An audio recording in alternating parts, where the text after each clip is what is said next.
अस्सलाम वालेकुम। हम हैं बलोचिस्तान प्रोग्राम के साथ आपका मेजबान शाजिब खलील हाजिर खिदमत है। हमारे साथ स्टूडियोज में मौजूद हैं अब्दुल रहीम बलोच साहब। अस्सलाम वालेकुम। वालेकुम सलाम। कैसे हैं? मैं ठीक ठाक अल्हम्दुलिल्लाह। आप सुनाएं कैसे हैं? आप खैरियत से? तबीयत ठीक है आपकी? सबसे पहले तो अपने बारे में हमारे देखने वालों को बताएं कि आप किस तरह इस फील्ड में आए और अपना जो आपका जो सफर है उसके बारे में बताएं हमें। देखिए, मैं बचपन से अभी देखिए इंस्पिरेशन से ये नहीं होता आप किसी की जगह ले सकें। वो जो इंसान अपना मकाम बनाता है ना, कोई उसका मकाम छीन नहीं सकता, उसका जगह नहीं ले सकता। मैंने बचपन में जब मैं छोटा था, बच्चा था, मैं सुनता था माइकल जैक्सन के नाम, उसका नाम सुना था सिर्फ मैंने, और परफॉर्म करते हुए कभी टीवी में देख लिया गोविंदा को या प्रभुदेवा को, उनको देखकर मैं इंस्पायर था और उनको देखकर मैं डांस करने की कोशिश करता था। मैं ठीक है, वही कॉपी नहीं करता था मैं बस एक बार देखकर, वो जमाना वो नहीं था कि आप रिकॉर्डेड देख सकते थे, एक बार जो छल गया बस छल गया। बस उनको देखकर मैं जहन में लगता था कि यार हाँ ऐसा परफॉर्मेंस कर सकता हूँ मैं, ऐसे मूवमेंट्स कर सकता हूँ मैं। तो फिर मुझे याद है मैं माइकल जैक्सन का नाम सुना था मैंने, और मुझे सख्त बुखार था और मैं बोलता था यार मैं उसी की तरह परफॉर्म करना चाहता हूँ जो बंदा स्टेज पे सिर्फ आकर खड़ा होता था, सिर्फ यूं उसके 5 मिनट सिर्फ खड़े होने के लगते थे। जब ग्लासेस निकालते 5 मिनट तो ग्लासेस में निकालने में लगाता था। ये कैसा शख्सियत था कि दुनिया उसकी ग्लासेस निकालने पर अपने रगे काटते थे, हाथ काटते थे। बिल्कुल सही ना, मतलब ऐसा कोई बड़ा शख्सियत था। तो मैंने बोला यार मैं भी ऐसे कुछ, एक छोटे से शहर का हूँ मैं, और मैं भी ऐसे कुछ करूँ कि लोग मुझे, चंद लोग तो पहचाने मुझे यार। डांस जिसे लोग पसंद करते ही नहीं, पाकिस्तान को छोड़े क्वेटा में तो बिल्कुल ही नहीं पसंद करते। तो खैर मैं बीमार था, मुझे बुखार बहुत ज़्यादा हुआ था। मैंने भाई को बोला यार बच्चे को प्यार नहीं करते यार आपके लिए क्या लेकर आए? मैंने कहा यार कि मेरे लिए कैसेट लेकर आओ माइकल जैक्सन के सॉन्ग्स के, तो वो लेकर आए थे। यकीन जाने वो मैं उसी बुखार की हालत में मैंने जब डांस स्टार्ट किया, मेरा बुखार तो गया। अभी भी मैं जब भी मुझे बुखार होता है तो मैं डांस करता हूँ, खुश रहने की कोशिश करता हूँ, और वो खुद ही ऑटोमेटिकली मेरे जिस्म से वो उसका कम हो जाता है मेरा। तो हाँ, बुखार कम हो जाता है मेरा। तो उस दौरान मैंने एक स्टेप सीखा मैंने, वो मैं वीडियोस में आप लोग शेयर करूँगा। वो मैंने बहुत बचपन में उस टाइम स्टेप सीखा था जब माइकल जैक्सन को मैंने देखा ही नहीं था। तो वो स्टेप मैंने सीखा खुद अपने से, और एक दिन जब मैं बड़ा हुआ माइकल जैक्सन की वीडियोस देखने लगा और देखा यार ये तो मैंने बनाया था बचपन में, वही स्टेप है ये, सेम टू सेम। मुझे एक छोटा स्टेप था, वो मैंने उस तरह का मैंने कुछ अपने से बनाया था। मतलब आप ये बताना चाह रहे हैं कि आपको स्टेप वगैरह टीवी पे देखने बस एक दफा आप देख लेते हैं, आप अजवर कर लेते हैं? हाँ बिल्कुल, याद नहीं, मैं उसको डिफरेंट करके मैं अपना चेंजेस, हाँ बिल्कुल चेंज ऑपोजिट। हाँ बिल्कुल सर, बिहाइंड द सीन भी मेरी आपसे बात हो रही थी और 2010 का कोई आप किस्सा कर रहे थे। हाँ जी, वो क्या स्टोरी है वो भी स्ट्रगलिंग। आपको एक मौजा तो मैंने वो बताया मैंने। दूसरा मौजा ये हुआ कि मेरे साथ, मैं कराची में रह रहा था, मुझे एक मैंगल एक कास्ट के जो मेरे बहुत अभी तक स्टिल क्लोज है, काफी दोस्त हैं, तो उन्होंने मुझे एक सपोर्ट इस तरह से किया, मुझे कमरा दिया जहाँ पे कारपेट था। डिफेंस में तो मुश्किल किसी को जगह मिले, मुझे एक जगह दिया उन्होंने, फ्लैट खाली था तो उसमें कारपेट था और एक छोटा सा तकिया था। तो मैं अपने शर्ट, रात को मैं अपने शर्ट से ऊपर लेकर ओढ़ के मैं सोता था। ये पैशन का हद था मेरा, सही ना। घर वालों से पैसे नहीं मांगता था शर्म से कि यार, कि वो लोग ये ना कहें कि यार तुम आ जाओ, हम पैसे भिजवा रहे हैं, तुम डायरेक्ट आ जाओ, तुम तो ख्वाब लेके गए थे कि यार तुम बन कर आओगे, तो अभी क्या तुम्हें पैसों की जरूरत पड़ रही? मैं पैसे मांगता भी नहीं था। तो मेरे जेब में उस रात कोई 100 रुपए मेरे जेब में थे, 100 रुपए मेरे जेब में थे। रात को मैंने वही शर्ट्स अपने ऊपर ओढ़ कर मैं सो रहा था, वो छोटे से तकिए पर मैं यूँ सो रहा था, और उस ख्वाब में देखता हूँ मुझे मच्छरों ने काटा है और मैं मच्छरों को यूँ स्प्रे करके मार रहा हूँ, सही ना। और जब मैं उठता हूँ सच में मुझे मच्छरों ने बहुत काटा था। मैंने बोला यार अल्लाह मैं क्या करूँ, और मैं क्या करता, मैं मम्मी डैडी लड़का, मुझे बर्तन धोने नहीं आते थे। मेरे जो बर्तन थे वो उसमें मच्छर पैदा हो गए थे, मैं कितने अरसे से मैंने धोए नहीं थे, और मुझे वो भी होता था कि यार मैं कैसे धोऊं, मुझे आता ही नहीं है क्योंकि मैं तो कैसे फैमिली से। हाँ, तो खैर मैं बता रहा हूँ वो कमरा मेरा मच्छरों से भर गया था। वो डिफेंस में कराची में तो वैसे भी मच्छर होते हैं, मुझे खड़ा हुआ। तो मैंने बोला यार कल मेरा ये जो 100 रुपए है, मैं इसका तो मैं नाश्ता भी करने वाला था, सुबह 15 रुपए का नाश्ता, एक दही लेकर एक रोटी लेकर नाश्ता करना था, और मुझे बस में जाना था अपना थिएटर की रिहर्सल करने के लिए। अवंती थिएटर चल रहा था उस टाइम, मैं थिएटर कर रहा था, दूसरा थिएटर था मेरा। 3 महीने मतलब 2 महीने रिहर्सल, 1 महीना थिएटर चलता था हमारा। तो उसके लिए मैंने बोला यार 100 रुपये ये तो गुजारा करना था, कल के दिन के लिए मेरे परफेक्ट था 100 रुपये। अब मैं क्या करूँ यार, और मैं जल्दी सो गया था। मैं कोई 5 बजे सोया कि यार मैं जल्दी सो जाऊं ताकि मुझे भूख ना लगे, मैं रात का खाना नहीं खाऊं, सुबह मैं डायरेक्ट नाश्ता करूंगा मैं। और मैं सो गया और मुझे रात को उससे मच्छरों ने उठाया और मैं उठ के मुझे भूख लगा। मैंने बोला यार अल्लाह ये क्या शिट, प्लान तो सारा फेल हो गया, मैं तो खाना नहीं खाना था, अभी मुझे भूख लग रही है। देख रहा हूँ 11-10 बज रहे हैं। मैंने यार अल्लाह क्या करूँ मैं। अब मैं बाहर निकला, बाहर निकलते ही नीचे जाकर मैंने स्प्रे लिया, कोबरा स्प्रे नहीं होता उस टाइम तो सस्ता था, 70 रुपये का मिलता था, लिया गया। मैंने बोला मच्छरों की, तो मैं दरवाजा खोलती सबको मच्छरों को मैंने मारा और मारा। मुझे नहीं पता था मुंह भी ढकना होता है, सांस मेरा बंद होने लगा। मैंने कहा यार रहीम भागो, मैं डस्टबिन की लात मारू, ये मच्छर निकले, सबको मारा मैंने। यकीन जाने ये मैं अपना रियल किस्सा सुना रहा हूँ आपको, एक सब कुछ मैं बता रहा हूँ आपको। तो मैं जब बाहर निकला, लॉक किया, अब मेरे पास जेब में 30 रुपये रह गए। अब मैं सामने सीव्यू था, मैं बदर कमर्शियल में रह रहा था, तो मैं पैदल जाते जाते सीव्यू पहुंचा। वहाँ पे मैं समंदर के पास यूँ खड़ा हूँ, देखता हूँ भुट्टा वाला नहीं भुट्टे, उससे मैंने बोला यार दे दो मुझे एक भुट्टा दे दो। 30 रुपये थे मेरे पास, दे दिए मैंने और मैं खा रहा हूँ। वहाँ पे चेयर पड़ा होता समंदर के पास, मैं वहाँ पे बैठ गया और मैं यूँ खा रहा हूँ। और हाँ, और यकीन जाने मैं रोने वाला था, मैं रोने वाले हालत में तो खा रहा हूँ। सुबह मैं कैसे जाऊँगा मैं। अब मैं उठा तो जाने लगा था, एक बंदे ने रुका, बोलते भाई क्या हुआ। मैंने क्या हुआ खैर। तो यार अपने सीट पे मेरे चेयर पे बैठे थे, 10 रुपये आपके बनते हैं।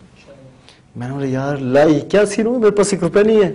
अब मैंने बोला किसी और शहर में हूँ। मैंने बोला हाँ मैं देता हूँ, आप जाओ, मैं आ रहा हूँ, मैं कुछ देर और बैठूंगा मैं। वो बंदा चला गया, मैं बैठा हूँ। मैंने बोला ये इसका मुंह उस तरफ होगा तो मैं यहाँ से भाग जाऊंगा, मैं नहीं दूंगा मैं इसको। हकीकत बात है। देखता हूँ, हाँ मैं देखता हूँ, आ गए मेरे पास हिजड़े हमारे क्या कहते हैं, ख्वाजा सरा। मैं बहुत प्यार करता हूँ उनसे। वो आए मुझसे पैसे मांग रहे हैं, मैंने बोला भाई, मैं यूं देखकर रो पड़ा। मैंने बोला यार अल्लाह मेरे पास 1 रुपया भी नहीं है, मैं ये रात का मेरा खाना है, सुबह का नहीं पता मैं क्या खाऊंगा और मैं कैसे ट्रैवल करूंगा, मैं जाऊंगा अपने रिसर्च पे। तो मैं रो पड़ा। मैं अभी बस यूं था, उसने एक ने यहाँ पे पप्पी ली, एक ने यहाँ पे पप्पी ली, दूसरे दोस्तों को बुलाया, सब आगे जमा हो गए, सब ने पप्पियां ली मेरी, लाल कर दिया मुझे। कोई मुझे 200 दे रहा, कोई 300 दे रहा, कोई कितने 3200 रुपए मेरे हाथ में आ गए। मैंने बोला नहीं चाहिए मुझे, नहीं उठाया, मारेंगे तुम यहाँ पे।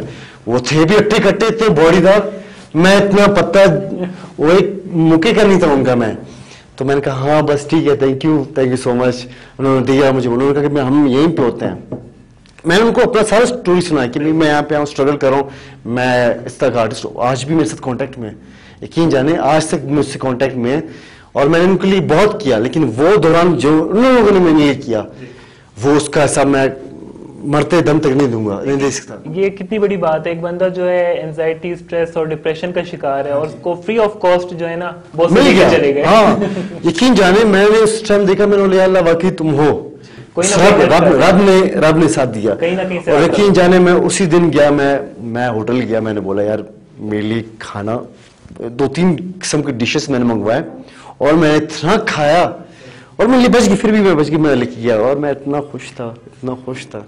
मेरे 2 महीने ऐसे मजे में गुजरे, मैं बता नहीं सकता। ये वक्त काफी मुश्किल था जिस तरह आपने बताया। मुश्किल था मेरे लिए, मुश्किल लग नहीं रहा था, दिख नहीं रहा था मुश्किल, क्योंकि मेरे सिर्फ आंखों में मेरा जुनून था, मेरा इश्क था जो मैं करता था सिर्फ अपने फील्ड से। ये सिर्फ अभी सुनने में सिर्फ हमें स्टोरी लग रही है, लेकिन जिस बंदे पे जो है गुजरी है वही जाने। बिल्कुल। आजकल की यंगस्टर जितने भी हैं वो बैठते हैं, बोलते यार वहां पे जाएंगे इतना खर्च आएगा, वहां पर रहे कहाँ, अगर रहे तो फिर आगे अगर पैसे खत्म हो गए तो क्या करेंगे हम लोग, ये सोच से वो लोग आगे बढ़ते नहीं। तो ये स्टोरी थी मेरी। सर 2010 की बात आपने की, उस टाइम तो इंटरनेट का कुछ ऐसा एक्सपोजर नहीं था, यूट्यूब वगैरह या फिर हल्का फुल्का था। तो मैं ये वायरलेस आपको पता हो, मैं तो बचपन की बात करूं, बचपन से जब 2008 या स्ट्रगलिंग पीरियड था, 6 साल में स्ट्रगलिंग उस टाइम स्टार्ट नहीं की थी, मैं 10 में मैं स्टार्ट की थी मैंने। तो उस दौरान मैं सिर्फ ये वायरलेस के मैं कार्ड्स लेता था उसमें इंटरनेट डालकर उसकी वीडियोस में निकालता था, उन लोगों को देखकर इंस्पायर होता था।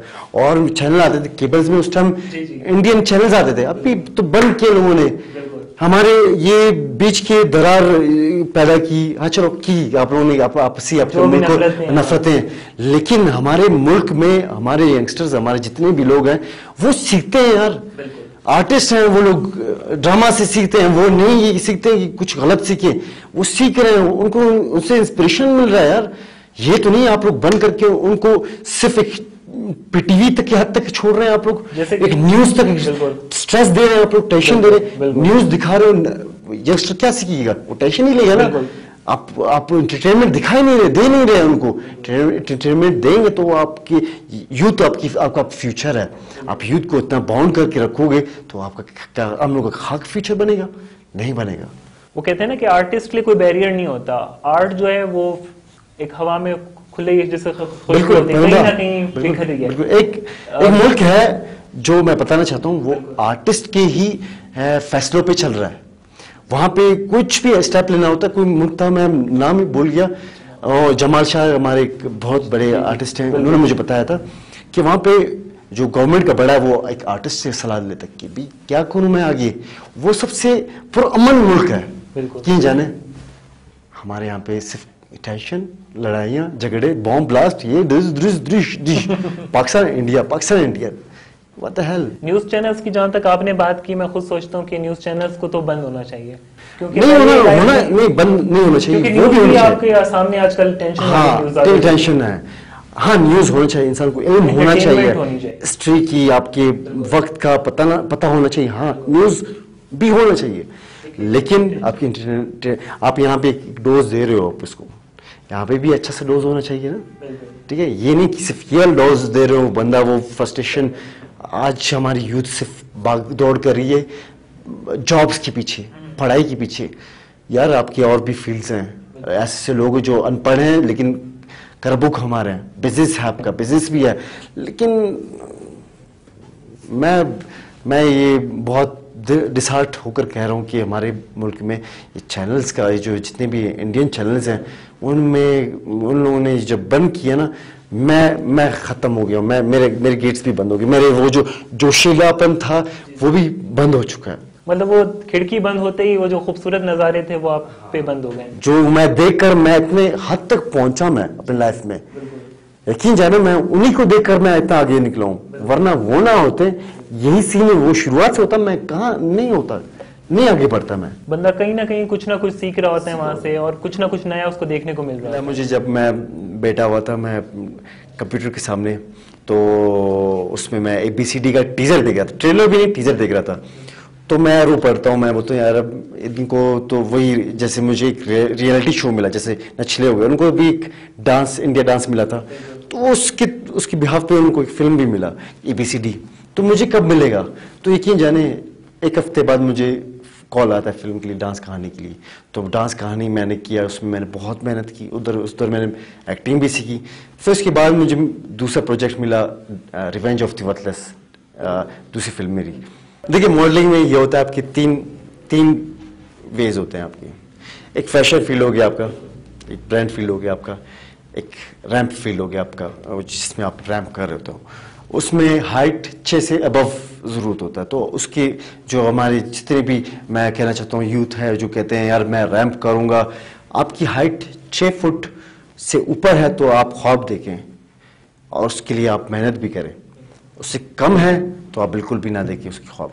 कमर्शियल फील्ड के लिए आप में एक्सप्रेशन फूट के भरे में, तो आप बिल्कुल भी जाएं, आप कराची में काफ़ी एजेंसी से काफ़ी, लेकिन आपने जो भी है हमारे आर्टिस्ट जो जाते हैं ना कमर्शियल्स के लिए कोशिश करते हैं, वो फर्स्ट ऑडिशन के बाद उम्मीद ना रखें कि आपको काम मिलेगा। ठीक, वो मिला तो किस्मत है आपकी, लेकिन आपने अपने आप को इतना ग्रूम करना है कि आप ऑडिशंस देते जाएं, उसी स्टूडियो पे ऑडिशंस देते रहो, वहां पे सीखो आप, लेकिन काम मकसद नहीं करना। आप लोग सॉरी टू से अजमल मुराद को ये अगर ना देखे सॉरी, लेकिन मैंने ऐसी सुना था, बहरहाल खैर, लेकिन आप लोग को मैं यही रिकमेंड करूँ कि आप लोग जाएं वहाँ पे, अपना पहले आपको अपने कैमरे के सामने अपने आप को फिट रखें, कैमरे को फेस करना सीखें, क्योंकि फेस करना बहुत बड़ी बात होती है इसी ना, तो उसमें कमर्शियल्स के लिए मैं आइडियाज़ इंशाल्लाह आप लोग और भी दूंगा इंशाल्लाह। मैं हाँ ज़रूर।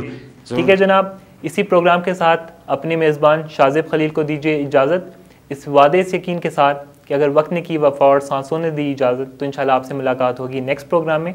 तब तक के लिए टेक केयर एंड अल्लाह हाफ़िज़।